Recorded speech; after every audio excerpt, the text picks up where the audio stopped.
So the second part will consist of 3 groups of slides. The first is about the ontology of commodities versus the ontology of services. The second part will consist of some slides about CAD design, and then the final part will be the Product Life Cycle Ontology work, which I've been doing with Dimitris. And there are many, many slides, but most of them are just simple diagrams, so we'll go through them quite quickly, I hope. So the fundamental idea is that we need to constrain ontology development so that the ontologies that people build will work well together.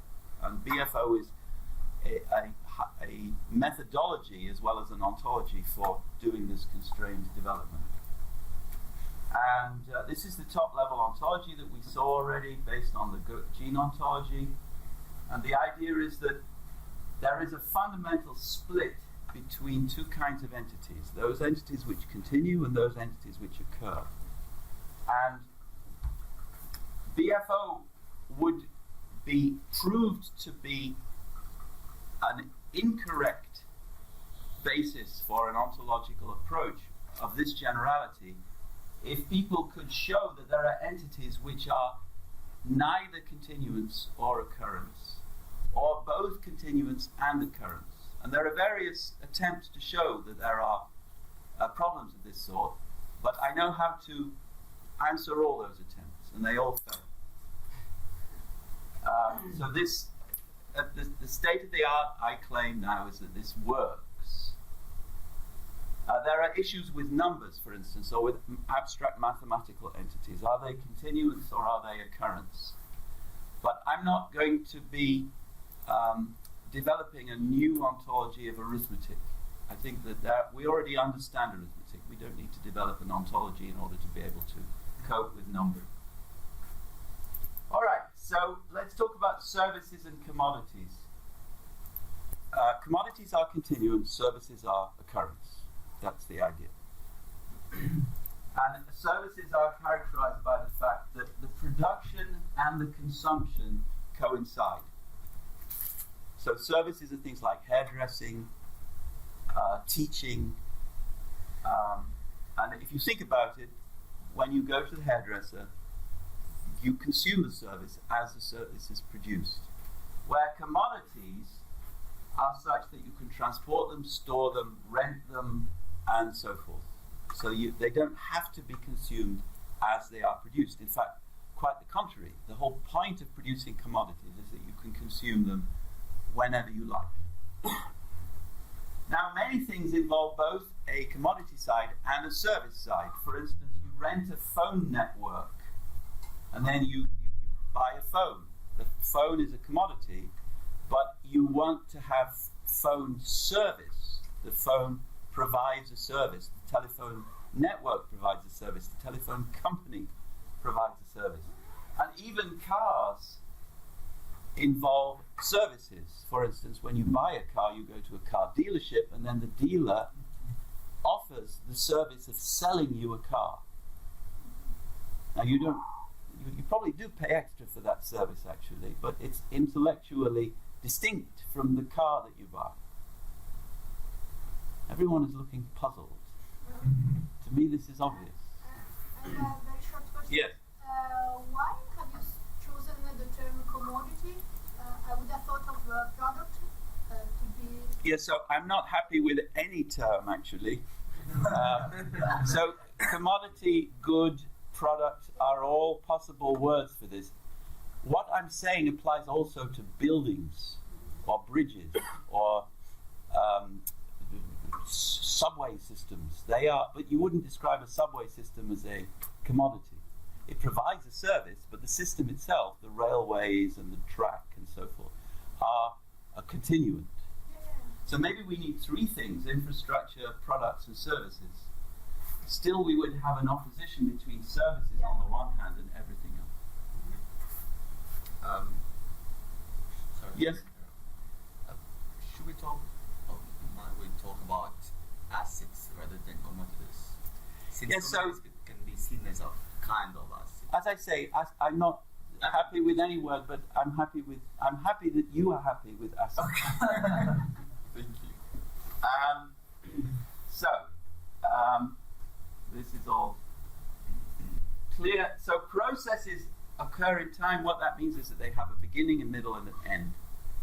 Continuance, I don't have a beginning, and a middle, and an end. My life has a beginning, a middle, and an end, probably. But my life is a process. Now, let's think about music. Is music a service, or is it a commodity, or an asset, or a product? If you look at the way in which music is taxed or viewed by the accountancy law, then it comes under the heading of services. Music CDs are presented in national GP, gross national product statistics under services. When of course it's clear that a music CD, I mean, they used to have music CDs in the old days. I don't know whether they still have them. I guess they do still have them. A music CD is a physical entity. It's a continuance, so it's not a service. It's a commodity, but it's labelled under services because the musicians' unions lobbied to have music, all music, listed under services, as I understand the story anyway. And the reason for that, well, it's the producer's perspective and indeed the consumer's perspective. You buy a CD not because you like to collect pieces of plastic, because you want to listen to the music. And then you are taking advantage of a process that the CD allows. And so CDs are classified under commodities rather than services.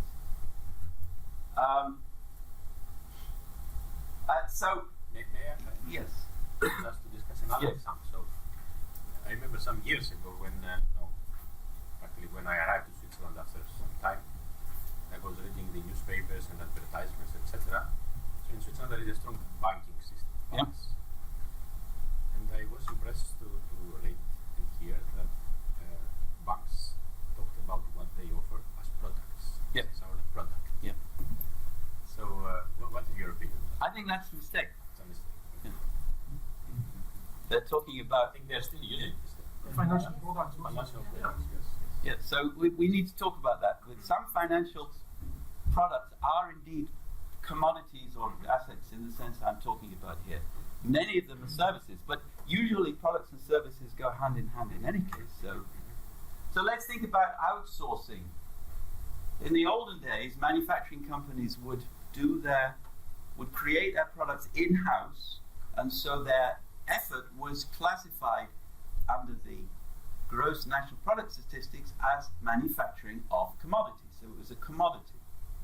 But now when they outsource, they use the services of other companies, and they now are classified under the service heading. But that means that more and more things which in the old world were classified as commodities are in the new world classified as services, even though exactly the same processes are taking place, just in different places.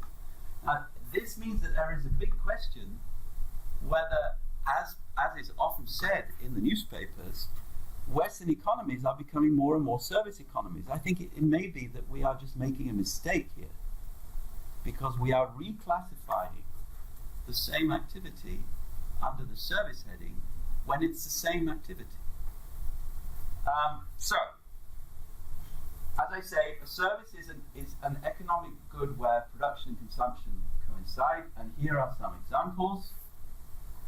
But there are what are called splintered services, and I would claim that these are classified as services, but they are not services, they're commodities, precisely because the production and consumption do not coincide.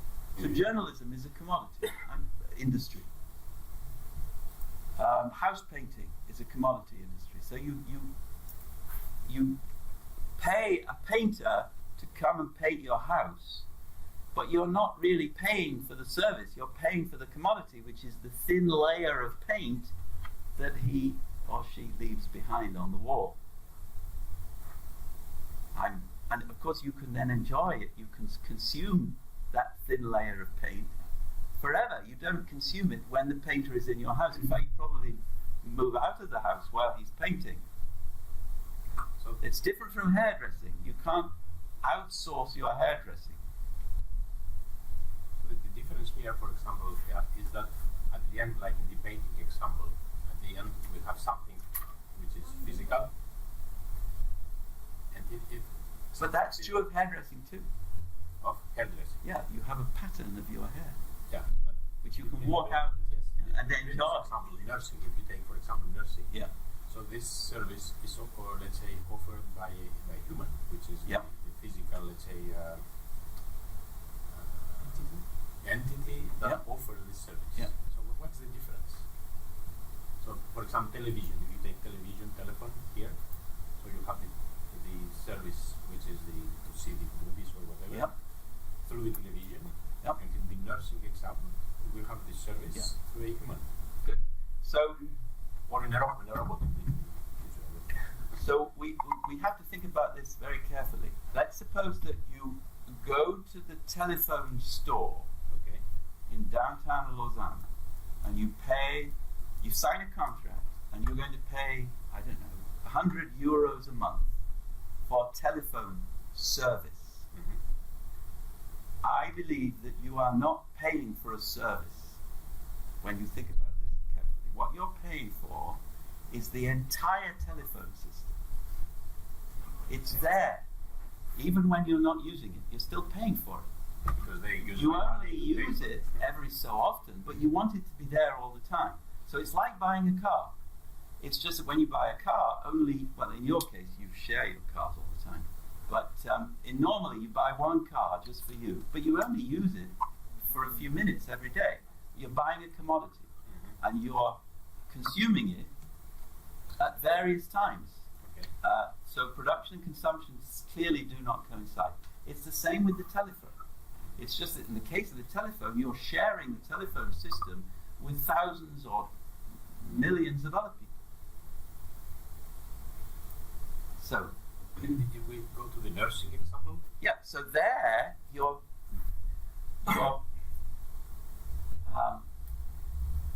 I don't know how you pay for your healthcare. You probably do not give money to the nurse. no, yeah. In Mongolia, you bring chickens. And you give the chickens to the nurse if she's kind. So it's a pure service. You give a chicken and the nurse gives you an hour of love. Okay. And you consume at the moment of production. You can't be nursed Yeah. while you're doing something else in a different building. Okay. I see. Mm-hmm. All right. So there are two kinds of commodities. Then there are those which you can consume, which you take home. Even a car you consume by using it a lot, and then non-consumables like the telephone system. And the telephone system affords services, but in the same way that the infrastructure affords services. You can use the roads, but you're not paying for the service of the roads, and you pay taxes to the roads authority. You're paying for the whole road network. It's just that lots of other people are helping you to pay for it. So it's still not clear to me what is the limit between the commodity and the service. Where the barrier? The rule is that service is exclusively those cases where production and consumption spatially and temporally coincide. And it's clear that the road system, the production was years ago, Yeah. and the consumption is going on and on. So Yeah. you can store, you can rent, you can. If I took just the example of the banana, for example, Yeah. I mean, it's a product for sure, Yeah. but when I consume it, it provides service to my health, for example. It's Yeah, but some you're like, not. I You're mean, not. No energy. Yeah, energy. You're not Yeah. paying extra for the service. You don't pay first for the banana and then pay again to eat it. There might be. Or we can say that I am paying also for the service of the agriculture guys that are producing the No, banana. because he's producing them weeks or months ago, where you're consuming them tomorrow. It has to be coincident, necessarily coincident. That's the definition of the service. All right. So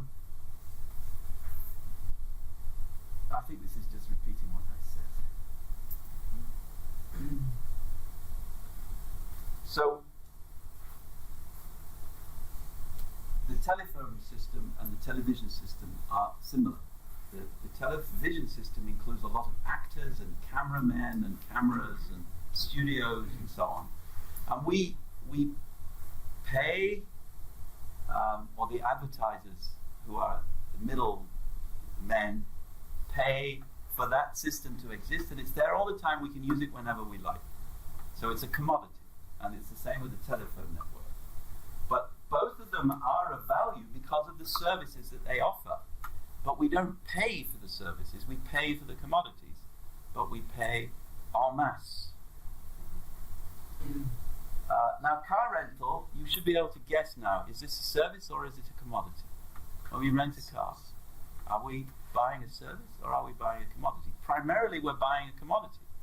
It's just that the car rental agent offers the service of allowing us to buy that commodity. We're only buying a temporal slice, a 5-day, and it's the same with a timeshare. When you buy a timeshare in a villa in Sardinia, then you are buying the whole building, but only for slices of time each year. So you can never rent a service. You can only purchase a service. So since you can rent a car, it follows that a car is not a service. And then the same argument goes here. Telephones are physical goods. The telephone system is a physical good, but it's erroneously classified as a service because the reason why you paid for the telephone system and for the telephone is because you want the service. But it's the same as paying for a banana. You buy a banana because you want to eat it, but still you're buying the commodity, not the service. All right, so that's the services. I have a lot more to say, so I think I can prove that you can't rent people. You can't own people. And so there are all sorts of consequences for understanding slavery and prostitution and phone sex and so on, but I'm not going to go into those juicy examples. Yes? Just a question to understand the dichotomy between continuance and the period. Yes. If we add time to both, for continuant, if you take a snapshot at a given time, Yeah. you have the picture of this continuant with respect to various processes. Yeah. Opposite, if you take a given time, the occurrent, you have the value of the picture for different continuants related to that process. Yep. So there are, logically speaking, all kinds of similarities between a view of the world which takes occurrence as central and sees occurrence as involving continuance, or a view of the world which takes continuance as central and sees the world as being continuance which are involved in certain occurrence. And there are mappings between the two logical representations. There are some people who claim that we only need to believe in continuance, and we can then regard occurrences as just ways of speaking about continuance, and vice versa. There are some people who don't believe in continuance. They think we can just describe the world in terms of occurrence. I believe that we need both, and I'm not going to give any philosophical argument. I will leave that to Dimitris. This is just a methodological hypothesis. I think we can do better ontology if we have both sides of this dichotomy. And now there is a kind of empirical argument. The three ontologies that I mentioned, Dolce, BFO, and Summa, which are the three most successful upper ontologies, all do this. They all share this in common. There are some ontologies which only have occurrence, but none of them have been successful. They're not used. Philosophers play with them, but they're not used. They're not a practical benefit, it seems. And so for purely methodological, pragmatic reasons, I will use this. Yeah, I think in engineering we have machining process and machines are two different. Yeah, good. So exactly. It's as simple as that. I think this reflects well, I think, the engineering, let's say, the domain of engineering. Yeah. in that. Okay, now we have qualities such as height, mass, length, and we have the things which have those qualities, objects, material things. And then we have processes, and processes have participants, and the processes depend upon the participants. So we have continuance dependent on bearers, and we have processes dependent on participants. And so we have relations of dependence. And so occurrence in general depend upon the participants. So if we have an explosion. In the previous example, can I say Yeah. something? So the process of if I take the manufacturing domain, Yeah. it depends on participants, on things. Yeah. But this has a consequence, you do the process, has a consequence to the quality. Oh, absolutely. So typically processes in things will involve changes in quality. Good. Typically. So this is just an example of a bombing. That we have instances. These are the dots down here. These are instances of a bombing which occurred on a certain day, and then we have occurrence types, bombing, attack, and then we have participant types such as explosive device and terrorist group.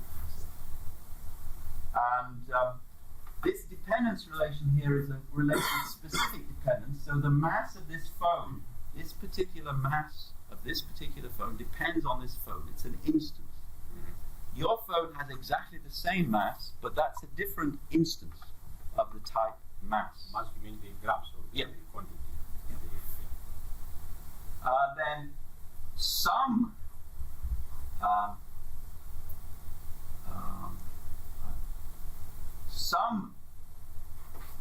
dependent continuants are qualities, but some are what we call realizables. And an example of a realizable dependent continuant is a disposition or tendency or power.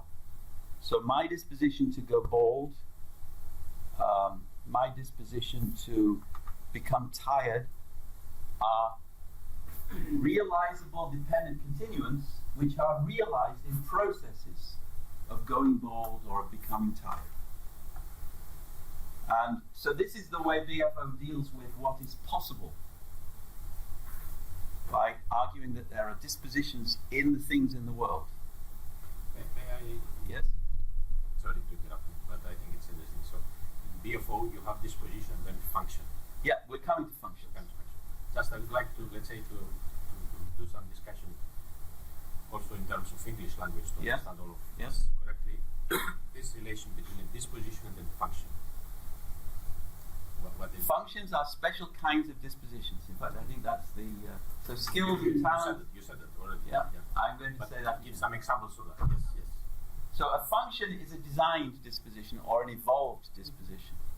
And what that means is that a thing has a function if the thing came into existence to have that disposition, because a function is a disposition. Okay. So So the function is a disposition. yeah, the phone was built to transmit signals, so that's its function. The phone was built to receive signals, so that's its function. The phone was not built to have a certain mass. That's just a quality. I need to get rid of this. The phone was not built to go rusty, Okay. but it may have a disposition to go rusty. So dispositions in general are much broader than functions. Functions are designed or evolved. So the function of your heart is to pump blood. The reason that's a function is because that's why your heart exists, for evolutionary reasons. Your heart also has a disposition to make a noise. But that's not its function, because your heart was not, it did not evolve to make a noise. So the function is the purpose somehow. Purpose or objective or reason to exist. We Yes. have an example if it is okay. For example, Please. the machine, the function is to cut metal, Yep, and it has disposition to break down or to stop. exactly. or to That's get, exactly the idea. the function. So this is not rocket science. Okay. Just would like to make it clear. So dispositions in general and functions in particular are always a matter of how the thing is made, how it's built, how it's physically structured. But, so for instance, I get tired because that's the way I'm built physically. But now we also have roles. And roles are realizable dependent continuants like dispositions, but they are not a matter of the physics of the bearer of the role. They are a matter of how we treat it socially. So to be the president, or to be the professor, or to be your pet is not a disposition, it's a role. And that means it's always optional, as President Trump will find out in 4 years or 8 years.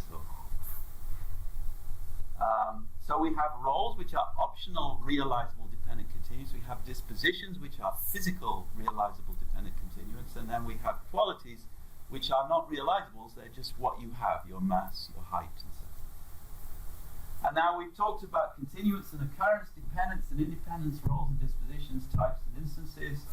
So your heart's function is your heart's function, and my heart's function is my heart's function. These are separate instances. Excuse me? Yes. The qualities are, they can't change over time. So that is a long story, but you have your temperature. And your temperature looks like this. It's always your temperature, but sometimes it's high, and sometimes it's low, and sometimes it's normal.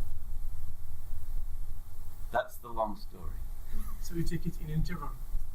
Or At times, you track it over time. It's a continuum. So we can track continuance over time. and the weight, for example, if we take the weight. Same thing. Same thing. In fact, it's true for all qualities because it's true for all continuums. Do it with functions too. His heart has the function to pump blood. Sometimes it functions more reliably and sometimes less reliably. Alright, so qualities. We already saw the pattern of hair on your head, which is the outcome of the hair cutting process. The pattern of connectedness of the plumbing system in your house, that is the outcome of the plumbing process. So that's a process, it's service. The service creates a quality which is the plumbing, the quality of the plumbing system. That's what maintenance is. It's recreating connectedness or recreating efficient flow. And then dispositions. So if Demetrius teaches me how to speak Greek, I will acquire a disposition because my brain will be rewired so that I can do this Greek speaking thing. That means I have the disposition to speak Greek. Alright, so that's the dependent continuance. Now we're going to deal with the independent continuance. So we already saw that there are sites which are immaterial, the interior of this room, for instance. And we have information artifacts, which are software, programs, databases, ontologies. The Greek language is an information artifact. The English language is an information artifact. Even the French language is an information artifact. And it's a continuant. It's an independent continuant. And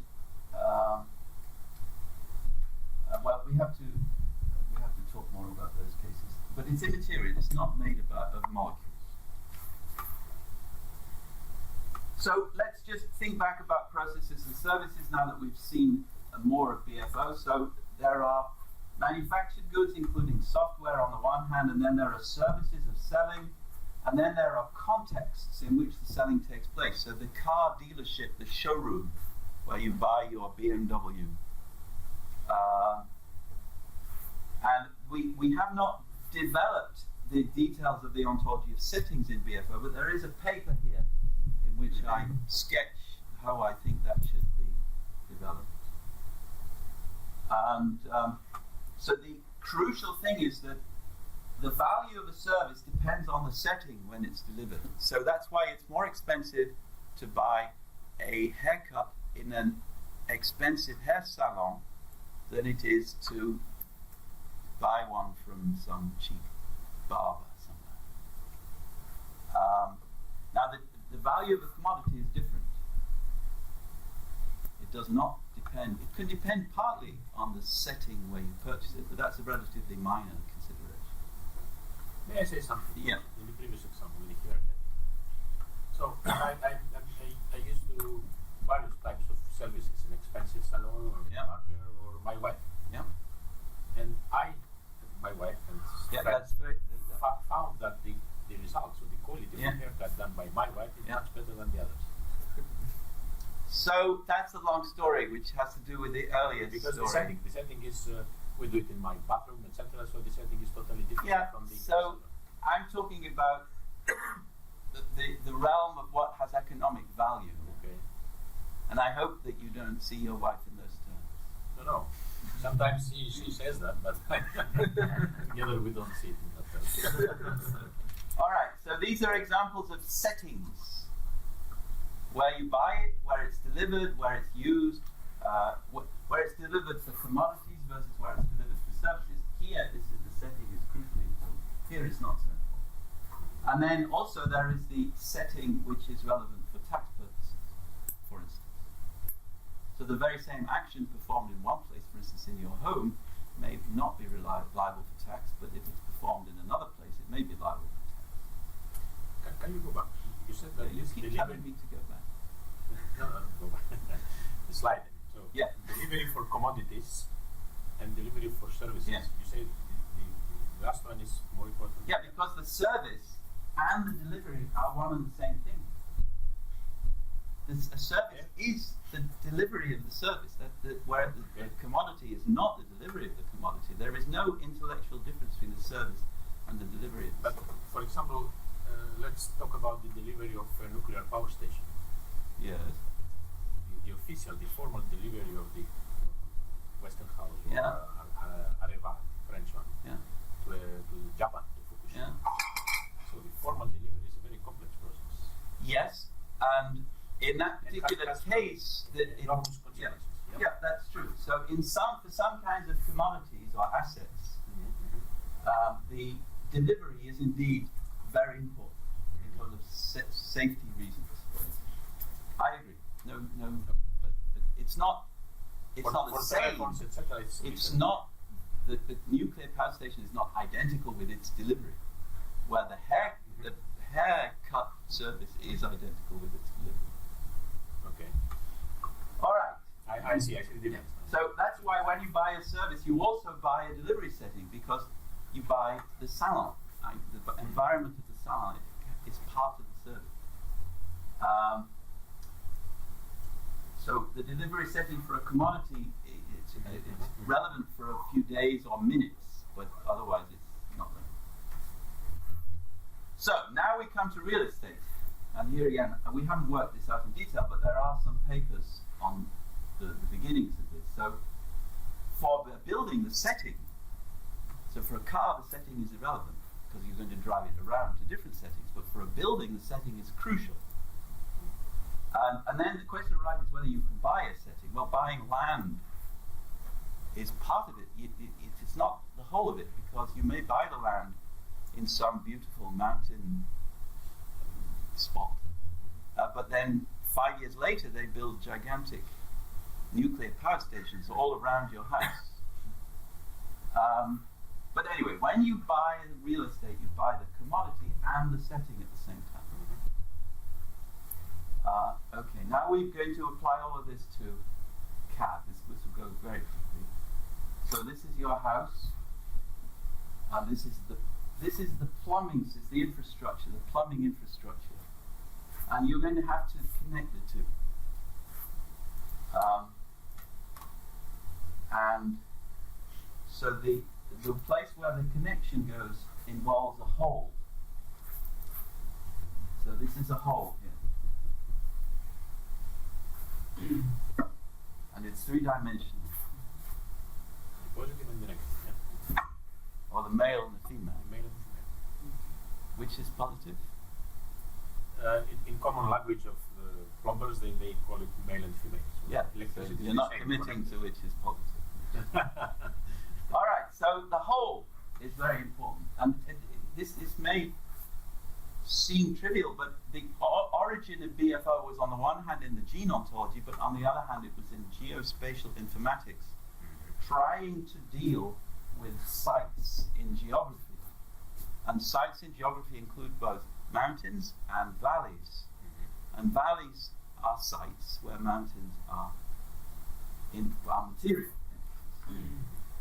with fiat boundaries. And so I don't know if you all remember, in 2005 there was a big crisis for the Airbus because the parts of the Airbus which were manufactured in Hamburg were transported to Toulouse, and they then had to join the two parts together, and when they were threading the cables through all the holes, they found the cables were all too short. And this cost $5 billion of euros. And that's because the French CAD software had a different representation of hole from the German CAD software. So if I remember it correctly, the French CAD software treated a hole as a two-dimensional thing, and the German CAD software treated the hole actually as it was the other way around. So the French got it right. The French recognized that holes are three-dimensional. And so I believe that BFO is the only ontology which has the facilities to capture these kinds of distinctions at the very top level, so that it's built into the structure of the ontology. And now we go back to settings. So you buy the land and you visualize the house and you dig a hole. And so this is value added manufacturing, where you actually are not manufacturing at all, you are de-manufacturing. You are destroying part of the setting. Now, talking about threading cables, we have a project in Buffalo for the Air Force Research Lab, which is building a simulation of an aircraft engine, and an air base. So it's a logistics project, Air Force logistics. And what we're trying to do is we're trying to tackle the problems of stovepipes or silos which arise when an aircraft and an air base and an aircraft engine are in operation. And an aircraft engine today typically has 100 sensors in it, and these sensors are all creating streams of data continuously, and these streams of data are meant to be used for purposes of preventive maintenance and for similar purposes by the airbase organization, and they have problems in using these data, and so we are trying to help them solve those problems by developing ontology resources to bring together data which has been created separately. And so what we are doing is creating a foundry for Air Force logistics. This is all just a vision at the moment. Some parts of it have been worked out, but most of it is still in very early draft form. But the point of this is that Dimitris mentioned at the beginning that we're working on a global project to create an industry ontology foundry, which will do for industrial engineering what the OBO foundry did for biology and medicine. And so this is, roughly speaking, the kind of end product that we're seeking, but not confined to aircraft. It would be an end product at a very high level of generality, which would cover things like design specifications, systems and subsystems, faults, materials, material attributes, material processes, testing, maintenance, and so on. Sensors. And we have something called a common core ontology. So this is work on fault categorization so there is a group in Japan who is has been building ontologies for many years, which does really good work, but it's practically unknown because it's in Japanese. this is a fault ontology which was created by the Japanese group, which I think is actually a very good step in the right direction. And this is a contribution to predictive diagnosis based on what they call a fleet-wide ontology approach. And I don't know if any of you know any of these people. Predictive, the company you know. I know Jean-Baptiste Leger, who is the owner of the predictive company. Yeah. So I think this is quite good, but now this has been developed more or less in isolation. And the idea of the Industry Ontology Foundry is that these kinds of projects will be developed in collaboration so that everyone knows about them and everyone uses them. And the more we reuse ontologies, the more value they have, but the more value our ontologies have, because our ontologies work with your ontologies and vice versa. This was the key to the success of the gene ontology and the cell ontology and the protein ontology, that they were used together and developed together. Now, I'm not going to go through this, but there are resources developed by the Air Force to help Air Force engineers do maintenance. So there is a technical manual describing non-destructive inspection methods for predictive maintenance purposes, and it has a terminology, a glossary. The glossary is created for human beings, and if it's practically useless, or anyway, it's not very useful for ontology purposes, because human beings can cope with inconsistencies where a computer needs to have consistent definitions if it's going to use those definitions. So there are, for instance, in the document I referred to, there are two definitions of viscosity which are not consistent with each other. All right, so that's the end of the Air Force work. And now the Common Core ontologies are being developed in Buffalo as a basis, not just for work for the Air Force, but for all kinds of military projects that are ongoing. And they start with the BFO, and then we have a geospatial ontology, a time ontology, an artifact ontology. We have an information ontology, and then these are extended downwards for specific projects. And all of this is in the public domain, if anyone is interested. And some of it, I believe, will be useful for the Industry Ontology Foundry down the road.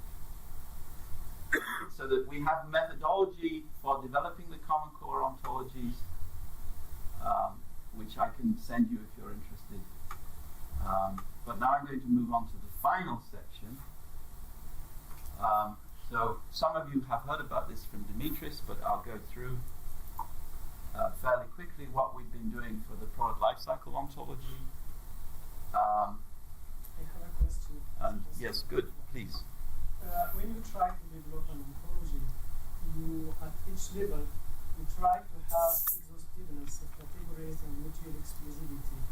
So the first thing to be said about that is that even a small ontology, providing it's well structured, can be useful, which means that the process of building ontologies can be incremental. Even a first step without exhaustivity can be useful for the domain where it has been developed. We don't seek exhaustiveness, we seek usefulness. And the reason why we don't seek exhaustiveness is because our ontologies are subject to what is sometimes called the open world assumption, which means that you don't make any claims to universality. You just say there are these kinds of things, these kinds of things, these kinds of things. Whether there are other kinds of things is left open, which is different from what happens in the database world, where if you don't have a type in your database, then that is assumed to be equivalent to negation of the assertion that instances of that type exist. But mutual exclusivity is necessary. Disjointness goes hand in hand with the single inheritance assumption. So we do aim for disjointness, and it's almost always possible. But sometimes there are for tricky reasons, cases where you can't assert disjointness. So for the example of site, when you partition it into sitting and the whole, Yes. you collaborate with architects and designers? No, with geospatial ontology people. And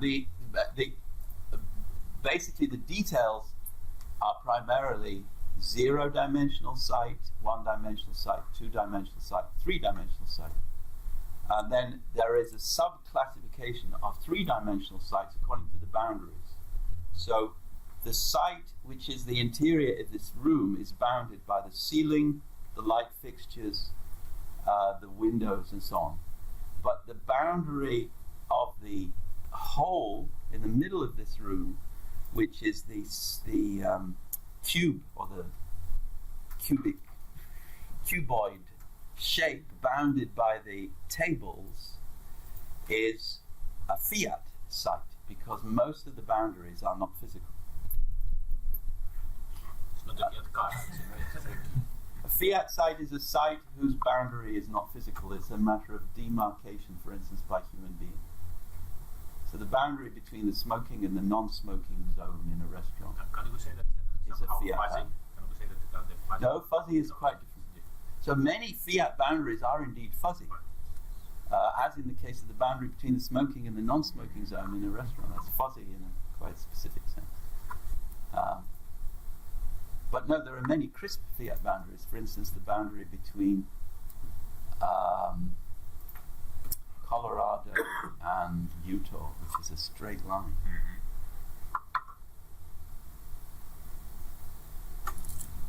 Okay, so we start with BFO once again, and we will take a very simple top-level view of BFO. There are material entities such as aircraft, there are attributes such as the mass of an aircraft, there are information entities such as the specifications which determine the production of the aircraft, and then there are processes such as aircraft operations. And so these are examples of attributes,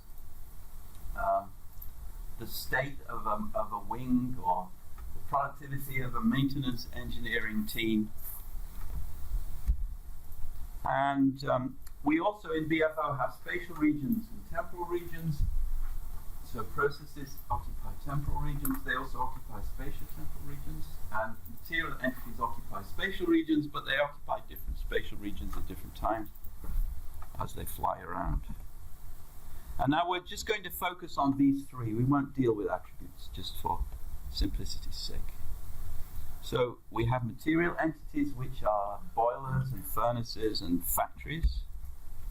We have information entities such as the output of a CAD system or a production plan or a maintenance report.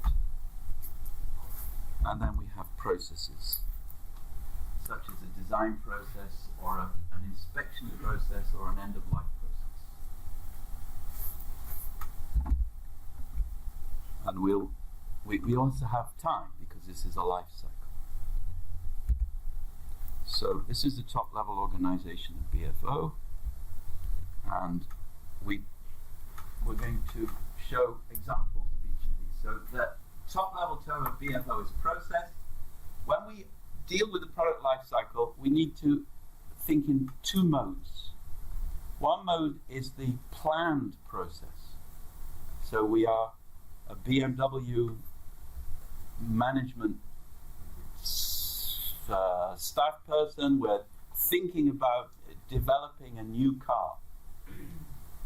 And so we have to think through the entire product life cycle in order to dedicate the appropriate kinds of investment at appropriate stages and create the appropriate requirements and plans and so forth. And so we are planning the entire product life cycle, and so the parts of the product life cycle are planned processes. Now, if everything goes well, and if it's BMW, it probably will go well, I mean at this level, then all of the planned processes will one day have instances. And so they will become real processes.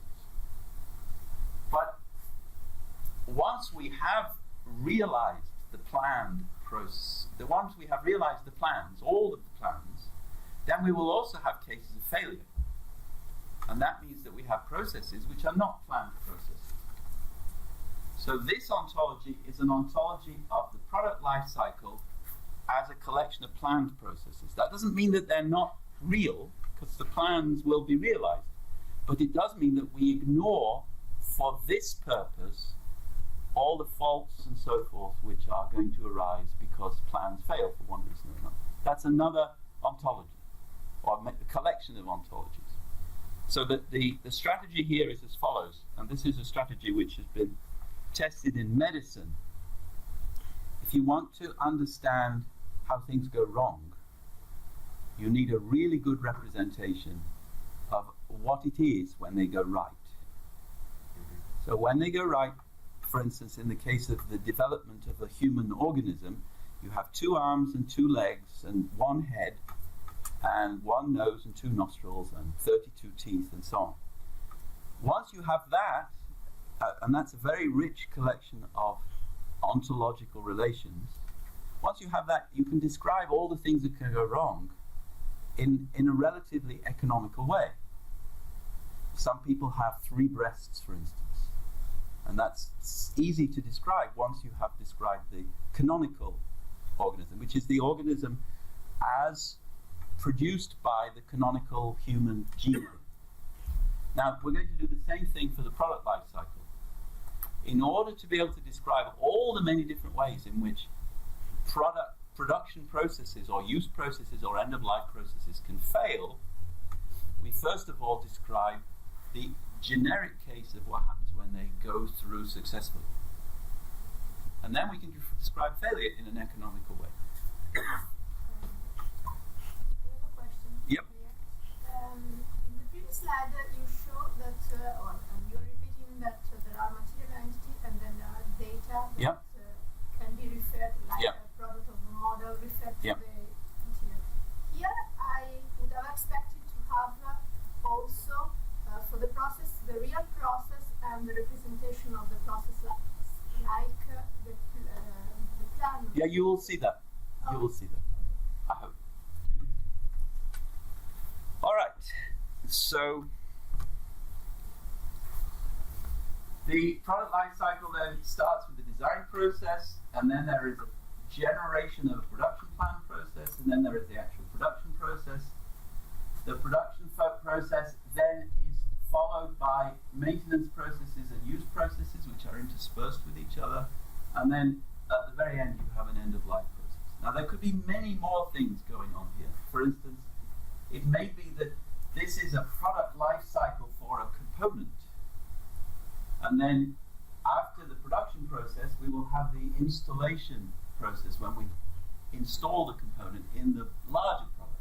And so there are many more fine-grained extensions of this. This is a very simple generic view of the product life cycle.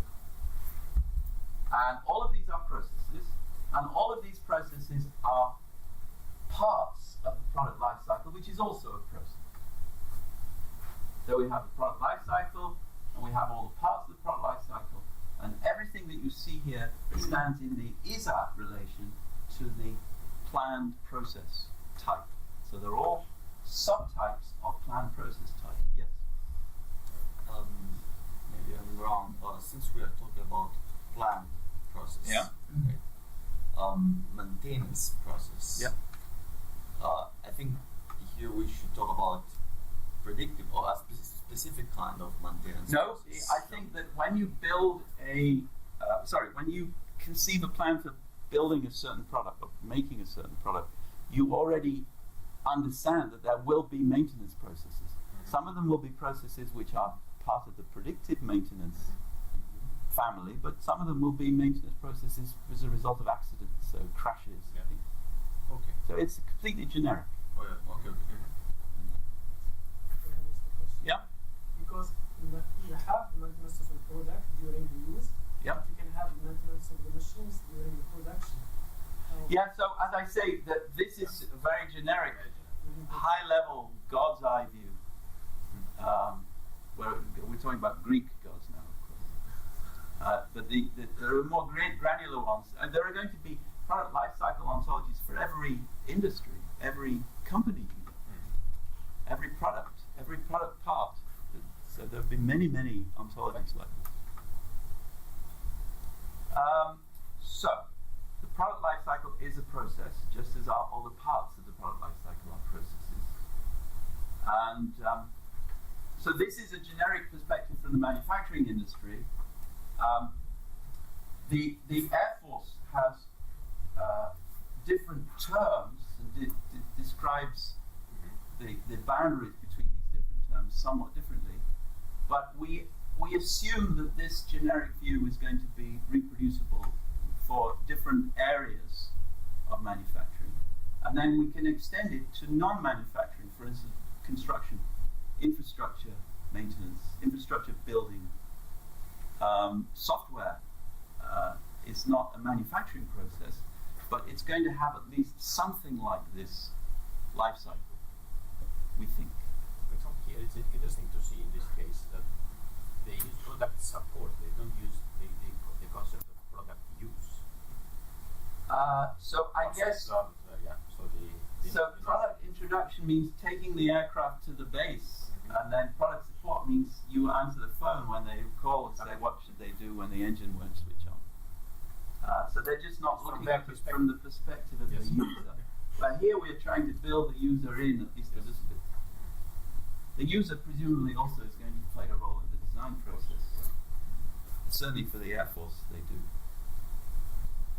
All right, now we're coming to information entities. There is a production plan generation process which has an output, a production plan, which then guides the production process. So this is an information entity in VFO. The design process similarly will create a design model. And then the production process will have as an output a product, which is a material entity, because we're dealing here with manufacturing product life cycle. So, and then there will be a maintenance plan, which has the same structure. Now we can put it all together. So one of the puzzles which I have not yet settled in my mind, and maybe Dimitris has some new ideas, this guided by is not the term used by any other group as far as we know. We need a good term for the relationship between a plan and the process of realizing that plan. I don't know whether anyone has any ideas. So this is repeating what we had earlier, just with dotted lines here. And this is putting together all that we had earlier. And now we're making room for the so actually I'm not sure why we're making all this room. But anyway, these are all the information artifacts which are produced in the course of the product life cycle. The requirement specification goes before the design process. That comes in from the outside.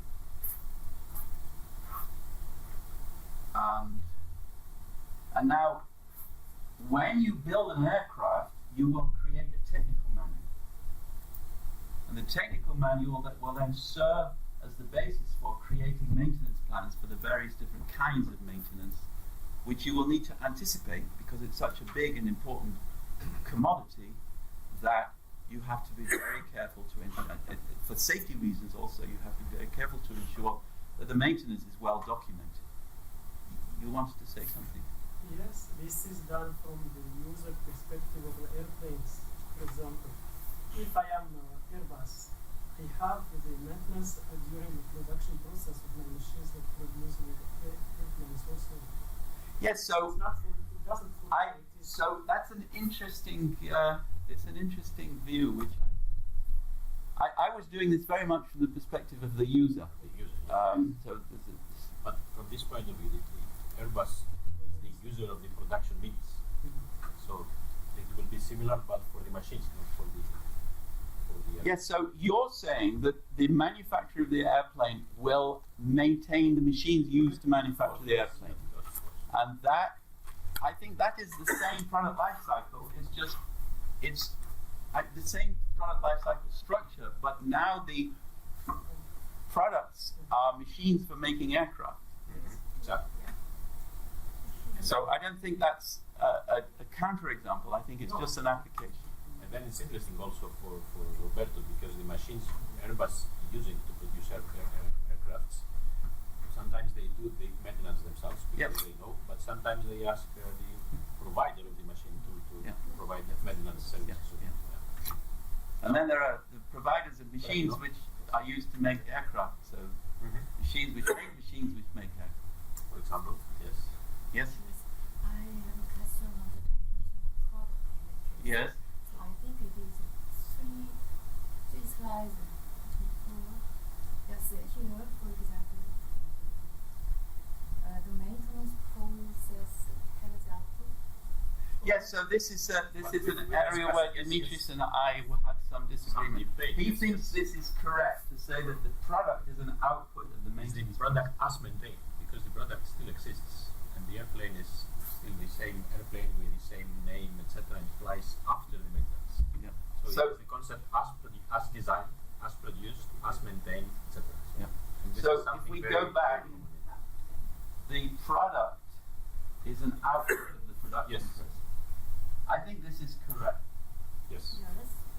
Now Dimitris wants me to agree to this. And he said that this is really the product as maintained. Now, I don't like these as maintained. It is something that is used, phrases. but Yeah. when we discussed, I gave you the example of our human body. So we exist, we have a life, so we follow this life cycle of our own Yeah. lives, and we are still the same personalities. And I gave you the example. So last March, I have the operation of my hernia. So I'm not the same before and after the operation, but I am as before going to the operation room, and then I'm as after the operation room. Yeah, so that something sounds- else in my thing, but that as a sounds person, as a personality, as a product, I am the same. I exist until I die. So, and maybe I have another operation after some time. I don't know, but I will still exist. So I would describe it in this way. The airplane goes into the maintenance shed. That's an input to a maintenance Yes, process. yes. The airplane comes out at the other end. That's an output of a maintenance process. Yes. On the first line, yes, I agree with your position. Since the production process is making the product. Yeah. Yes. So the product is an objectified entity, whereas the maintenance process is doing something on the product. Yes. So the product is a subjectified entity. Yeah. Okay, so I don't like those terms, but I agree with the idea. But the output I'm of picky yeah. when it comes. But the output of the maintenance product, the maintenance process, will be always the same airplane, which always fulfill the same function, transfer people. The question is this two different senses of has output, or is it two different senses of the term product? He thinks it's two different senses of the term product. Mm-hmm. In the earlier case, it's product in the simple sense. Here it means product as maintained. Mm-hmm. Now, I don't like product as maintained. I think that's To be discussed. to be discussed. To be continued, as we say. All right, so let's continue now. So the maintenance history will be a compilation from out of the maintenance reports, and as this maintenance process, use process, maintenance process cycle goes on, we get more and more maintenance history. Maintenance history actually is the centerpiece of our work for the Can we say that the maintenance process has material output, which is a product which works, and the immaterial output, which is this It is classified as such. Yeah, but you can have a maintenance process even when it still works before. Yeah. So predictive maintenance, Yeah. you're just adding a bit of oil or checking for cracks. So, on the level of material entities now, we start off with raw material, we create the product, which has input raw material, then we transform it into waste material at the end of life. So that's the core history on the level of material entities. Yeah. But there are many other material entities. So this it comes in at the end. It's the output at the end of life process. This is the input for the entire production process. But then there are all these other material entities which are involved, such as the factory, the machines, the buildings, the utility supply system, the telephone network, the road network, the delivery network, the data network, the maintenance engineer, the user, all the human beings involved. All of these are physical, they're material entities. So we have documentation and data, we have physical entities including people, and we have processes. And that's the BFO way of dividing up things. Very. Yes. Can I ask to make a comment? Because in the previous slide you had the raw material, Yes. and now you have portion of raw material Yes. and portion of waste. Just the Yes, so- comment and this notion of So you portion. remember that I was very concerned that people should not ever use the word concept because it leads to mistakes. So if you don't use it, you just have a cleaner life. Now similarly, I recommend that you never use what in linguistics are called mass nouns. So sugar or luggage or information or raw material or oxygen they are characterized by the fact that you can never pluralize them. You can't say sugars, you can't say luggages, you can't say raw materials. You can say raw materials, but that's a mistake. You can't say informations. You can't say discourses. In French you can, I think. They discourse. In English you can't say discourses, unless you do French philosophy, and then you're lost. So avoid using mass nouns, because mass nouns are confused ways of representing either a portion of the relevant substance or the type of substance, oxygen, hydrogen, or the maximal portion, all the oxygen in the universe. So if you always say portion of, you will avoid many problems. And so that's something that I recommend as a best practice. And it's been adopted now by different groups. So it's a recommendation which speaks to some concerns. And the concerns have to do with things like, if I say the room was full of oxygen, then what exactly do I mean? It's not clear. Okay, so now we have that. And now we have the input to the end of the product as an input to the end of life process. And now, in the correct sense, the waste material, the portion of waste material, is an output at the end of life process. And these are all subtypes of end of life process. And so there are persons, and then there are teams, and so forth. There are persons with different jobs, different roles, different dispositions, different functions, and so forth. And so now I think we're back at the end. So this is the end of the product life cycle. Now I have a few remarks from the talk at NIST in December. So I'll do this for a few minutes and then we'll stop. Are there any questions at this stage? Actually, I was Yeah. Can you go back? Yeah. When I think about semi-product or work in process, how can you do it? Semi-product or work in process? So give me an example of the kind of thing you have in mind. Actually, So you mean the Toulouse fuselage waiting for the Hamburg components in 2005? actually, when you think about this setup, after production process, they make keyboard or mouse. Yes, like right.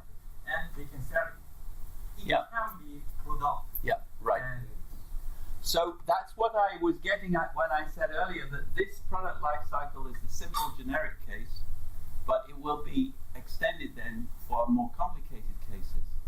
And one more complicated case would be the case you have in mind, where somebody produces a product, but the product is not intended to be the input for a use process.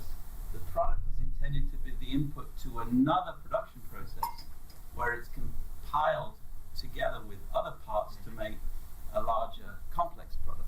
So we can distinguish between a component and finished product. Yeah. And this is the product life cycle for a finished product, but it can be easily amended to deal with components. In fact, you could apply this to many things which have nothing to do with manufacturing. So the hospital case, where you have, I'll do this, I haven't thought it through, but the design process would be the chief surgeon designs a new treatment and then documents the treatment or what you do with the, what was it called, hernia? Hernia. Yeah. So what you do to fix the hernia using new special Demetrius method, and then that product model then creates a. I know I'm going too quickly here.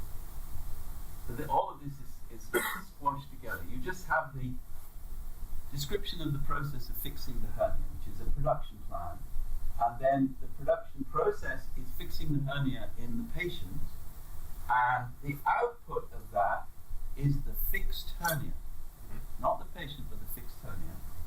And the fixed hernia then needs to be maintained, so every few years you have to go back and check that it's working properly and maybe fix it. And then I guess at the end of life process, it's the same as what happens at the end of everybody's life. That wasn't very convincing. So you can. But sometimes if you don't take the hernia, which is permanent, so you don't. Maybe if you take a prosthesis, then the end of life of prosthesis you could is different. You could take it out and replace it with another one.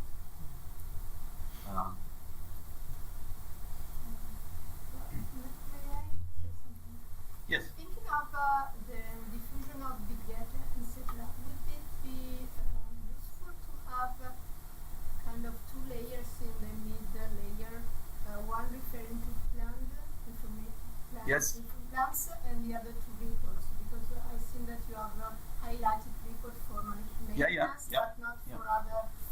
So this is something that I've been thinking about also for other reasons. So there is the product life cycle process, but then I understand that in some communities there is something called the business process. And the business process thinks about the product life cycle process as a collection of planned processes, but from a business perspective. So is it worth developing this new car? Will it make a profit? How much will it cost? What are the consequences in terms of sustainability and disposal and so forth? And so that would be another level of information artifacts, which would be the business process level. And now the business process will use big data deriving from other product life cycles and other business processes, both inside the company and outside the company. And so you could have an even higher level, which would be a kind of big data analysis to service business process considerations in a given company. Or But also, I meant something different. Yes. In addition to what you were saying, that nowadays we are going to collect a lot of data from the sensors in the machines that manufacture. By the product itself. That's what, and from the product. So in all the phases, the fabrication phase and the usage phase, you will receive a lot of data that allows you to make some kind of report or storing the information about the fabrication process in the real occurrence and in the usage that you may represent there together with the plans. You have a plan. It's a new source of information, type of information. And exactly the kind of problem which the Air Force is facing, which I'm concerned with. So I haven't thought of that in terms of big data, but now when you say big data, I'm assuming that you're moving into a case where you're dealing not merely with the maintenance history. We don't have it on this slide, but somewhere we have a maintenance history, not just for one airplane, but for every airplane of a given type. This is another which they also do. So for example, what IoT, this Internet of Things, brings one interesting concept Yeah. Sensors should be as physical Yeah. elements. See if I can find that slide. I don't know if you Yeah. have it there. Yeah, there. But sensors, they are embedded now Yeah. in products, and they generate information Yeah. entities that they are used in usage space, in maintenance Yeah. space, etc. And that would be another specification of Yeah. the generic product life cycle ontology, which would be a generic sensor using example, yes. product life cycle, where you would have sensor data in addition to maintenance Exactly, data yes. and your Yeah. sensor. Exactly. Just a quick one about relations. I don't know if you're going to talk about the ontology of, say, relations between the classes. No. No. So just let me comment it Yeah. if possible. I can see even from this example that there are a lot of relations that have the same name. Guy, Yes. boy, Yeah, that's exactly. how it goes. But it's very practical, but when it comes to implement it, when it comes to model and ontology like that, you have to deal with the problem related to NRE relations. So Yeah. you cannot basically define, let me say, the same name, the same relation for, let me say, different domains and ranges. So this can be somehow, if you use then a sub relationship, and you define like maintenance process as output to maintenance report, and so this, let me say, big label for Yeah. one relation, then you solve this problem of NRA relations. But at the same time, this can be a solution for the problems that we were talking about Yeah. before, about the product as an output of the maintenance process. So maybe we can use the same approach. Yeah, so defining different. I try to use as few relations with as simple names as possible. So it's very easy to make these sub-relations. Simple reusability Yeah. of the structures, that's true, but still when it comes to implement it. Yeah, so this is a draft. We haven't reached the point of implementation. I believe there is a protege file note for this, which I probably should send to you. But it's still a draft. We haven't got very far beyond the draft stage. No, but I was But thinking that's why, as a- yeah, we need your help. It was just a comment. I'm sorry, I want to tell it. All right, so it's up to you. Shall I do a few of the Yes, of iOS course. slides? Is that okay for you? So sure. So, as I say, there is a problem. Everyone recreates the ontology science. So they Google the word ontology and they say, oh, I can do that. So they make their own ontology and they make a mess. And why do they do that? Well, because they don't know where to find an existing ontology. And so one of the reasons why the OVO Foundry was such a success is because the OVO library, which was a public domain list of existing ontologies, was the place where everyone would go to find the cell ontology, the protein ontology. They were easy to find and easy to reuse. So what we need, the goal of the Industry Ontology Foundry, is to create a library, this is the first step, of easily findable, easily reusable ontologies for things like the product life cycle. And then these should use commonly understood design patterns, and the idea would be that BFO would be one set of design patterns, but also they need to be built and maintained by people you trust. So people with a name in the discipline who stand by the ontologies and say, I'm going to make sure that these ontologies are maintained over time, that they will always be discoverable, they will gradually get better, and as they get more and more reused, people will find ways of improving them so that over time they will become improved. And the more people use them, the more valuable they will be. So this is a self-sustaining process. So what we need to do is, first of all, to create this library. And then we need to create a group of leaders in the field who will vouch for the quality of a subset of those ontologies. And they will almost certainly be, some of them will be just stubs. So there are very few mature ontologies which are domain and reusable ontologies in the industry field. And then also we need to create some kind of editorial board to decide which ontologies should be in the Foundry rather than just in the library. Now we created a library already, which you can find at this URL.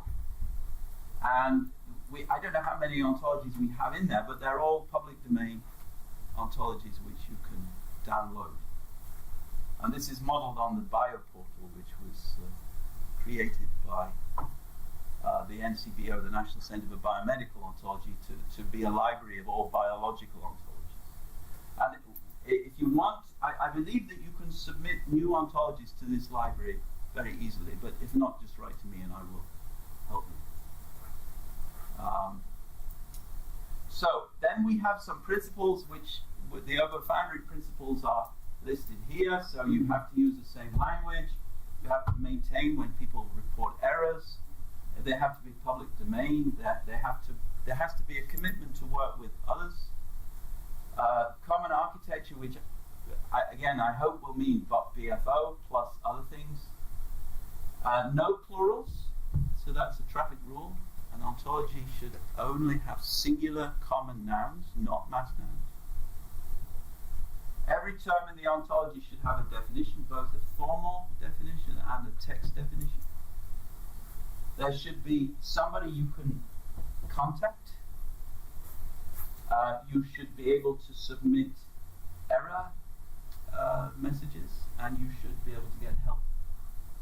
And then orthogonality, at least at the lower level, so there should be one ontology for each domain. And what the domains are, that's a big question. Now, I mentioned to one of you earlier CHEBI, the chemistry ontology. CHEBI is a good example of how the ontologies in the Obo Foundry are networked together. So we have the term elevated blood glucose concentration, which is an important medical term.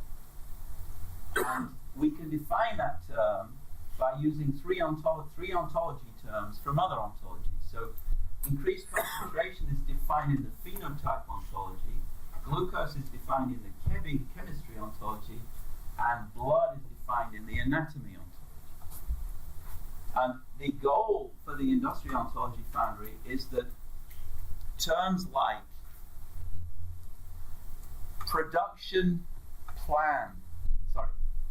installation plan for component will be definable in terms of terms in the simple product life cycle ontology for the more complicated case where you're dealing with a product which is created not to be used, but rather to be installed in another product which is made to be used. Or if you want to have an ontology term, machines for building aircraft, then you will be able to take those terms from simpler ontologies and create, by this method, a more complicated term. And that means that your more complicated term will be in an ontology which reuses simpler ontologies in a logical way, and that creates networking between all the ontologies. So I said everything is incremental. The recommendation is that the easy things you should just do. And if you confront a difficulty, you should just ignore it and find another easy thing. The more easy things we do, the more we will create shareable content. And with the lesson of the gene ontology, which when it started was really very crappy, is that even a small stub of an ontology can bring benefits because it starts a snowball. So converges on a single generic reference ontology. In the IOF case, product life cycle, materials ontology, function ontology, this list has to be extended. That's why it's in green. So we have an Obo Foundry board of coordinating editors. We don't have that yet for the Industry Ontology Foundry. We have a peer review process, which is actually functioning now quite well. For a long time, it took too long. And then you have a list of experts over the board, and you ask them to So we've seen all of this. So this is the method.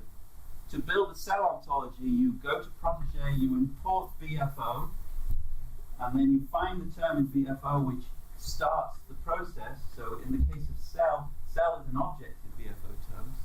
So you define a cell as an object which such and such, and then immediately you are in the domain of the cell ontology. But using VFO has made your life easier because you have a starting point which is shared by other ontologies. All right.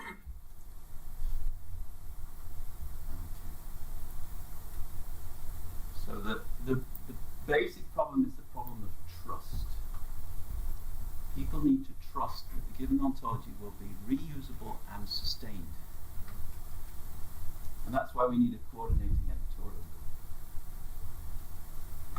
We get division of labor because we divide the domain, and we get division of ownership because each domain has some editor who is the person responsible for answering queries. And the experience is that we get very positive network effects once we get this started. And not just in biology, we've done it also in other domains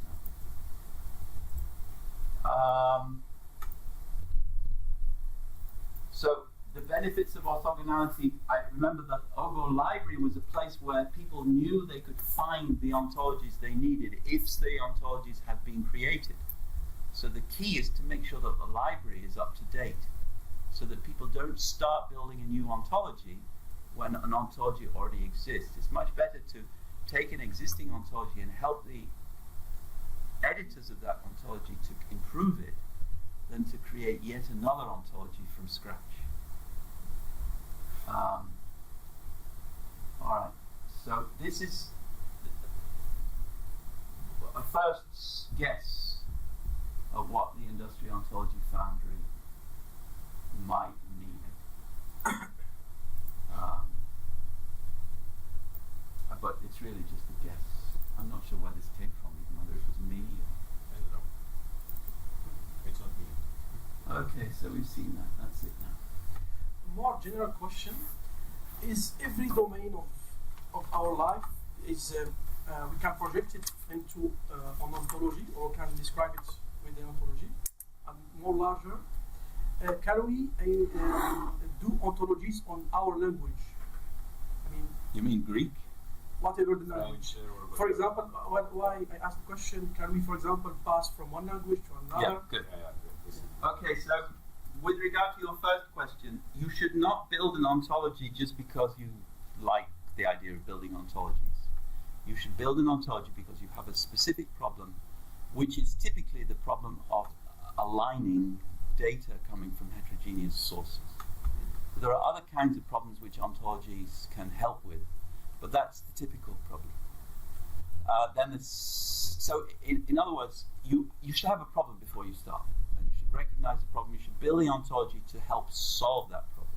However, you should be aware from the very start that ontologies which are built properly very often turn out to have secondary uses, which in the long term are more important than the primary uses. So the gene ontology was built to solve the problem of how do we integrate data from experiments with mouse or rat or fish species with potential solutions to human diseases. So if we're testing drugs with mice, we have genetic effects of those drugs or genetic predispositions, and we want to infer whether the same kinds of predispositions would be affected in the same kinds of ways by the same kinds of chemicals in humans. That's what the gene ontology was for. But now the gene ontology is used because it creates a gigantic, statistically significant benchmark for gene expressions in different tumors or in different other kinds of medical phenomena. So it's a medical tool. It's still used for this model organism research, but now its primary use is in medical statistics-based research for human beings. Now, how did the gene ontology manage to create these secondary uses? By not building the ontology as a representation of data. They built the ontology as a representation of reality. And that's the mistake that people make, particularly in Europe. So they think that if they have a lot of data, they can just take the data schema, create an ontology, and basta, they have something. But they just reproduce whatever is in the data. What you need to do is examine the data in light of what it is in the world that the data is about. Build your ontology for that. Now you can do that in Greek, even. If you do it right, it should be that whether you describe the things in Greek or in English or in Latin or in French, you would get the same results. So the words don't matter so much. It's the types that you are Not the identifying. concepts. You owe me another $1.